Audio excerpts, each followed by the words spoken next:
Ericsson beat forecasts in the fourth quarter, helped by booming demand for 5G network gear. That saw adjusted profit climb to almost $1.3 billion, while cash flow hit record levels. The Swedish firm is benefiting as countries around the world roll out next-generation networks. Its sales grew in Europe, North America and Latin America, despite competition from a resurgent Nokia. But China remains a drag. Once a big player there, Ericsson has been largely frozen out following Sweden's ban on Huawei. The firm says revenue there will probably drop for at least one more quarter. Ericsson's next set of earnings will also take a hit from a court battle with Apple. It's wrangling with the US giant over royalty payments for the use of 5G technology in iPhones. That's likely to knock a big chunk off its revenues from patents. Acquisitions remain on the agenda, however. Ericsson has recently spent more than $7 billion buying 2 companies, and it says there is more M&A activity to come.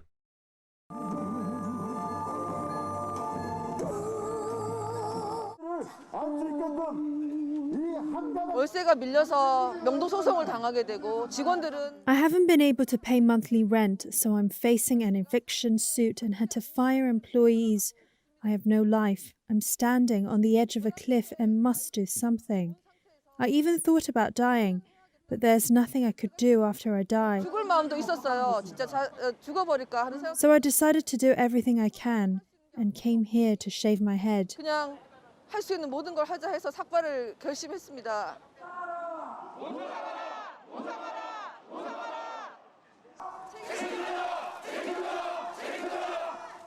The government is always talking about compensating, but they don't actually give us compensation.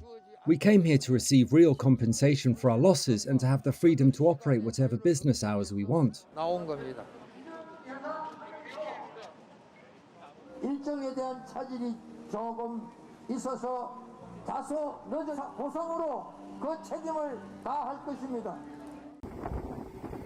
The massive volcanic blast which rocked Tonga last week sent out shockwaves close to the speed of sound and tsunami waves across the Pacific Ocean.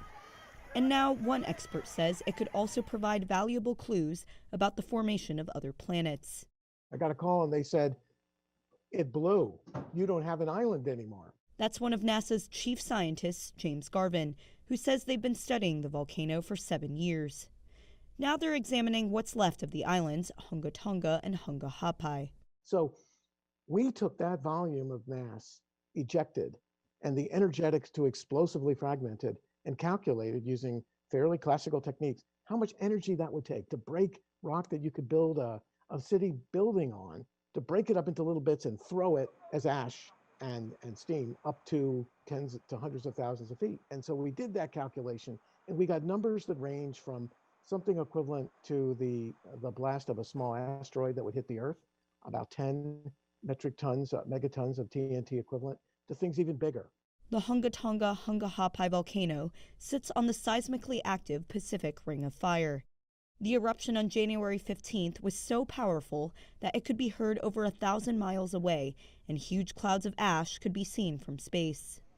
Garvin says studying the impact of these volcanoes on Earth tells us what they may have done to other planets. It's a fossil record of landscapes preserved in time on Earth, better preserved on planets like Mars and the Moon and Venus. So we use Earth as our training ground to project what we know from places like this to other planets that might have oceans, that might have volcanoes that erupt underwater. Many in Tonga are still reeling from the physical and psychological trauma of last week's blast as relief aid continues to pour in. At this point in time, our diplomats in what is a very small post will remain in Kiev, and I want to acknowledge the job that they are doing in difficult circumstances given the uncertainty. We have taken the cautious and prudent decision to return dependents to Australia, and that is understandable, I think, in the circumstances. It's one which we have discussed with our like-mindeds, particularly the United States, Canada, the UK, many European representatives representatives who also have diplomatic posts in the Ukraine. We have called on Russia to de-escalate. We have called on Russia to continue engagement in those diplomatic discussions which have been occurring, and we will continue to do that. This is a matter of prudence and caution to protect the safety of Australians and particularly the dependents of diplomatic staff, but it in no way detracts from our absolute commitment to Ukraine's territorial integrity and sovereignty.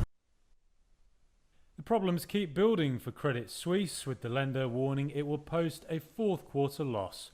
Tuesday's update blamed new legal costs and a slowdown in its trading and wealth management divisions.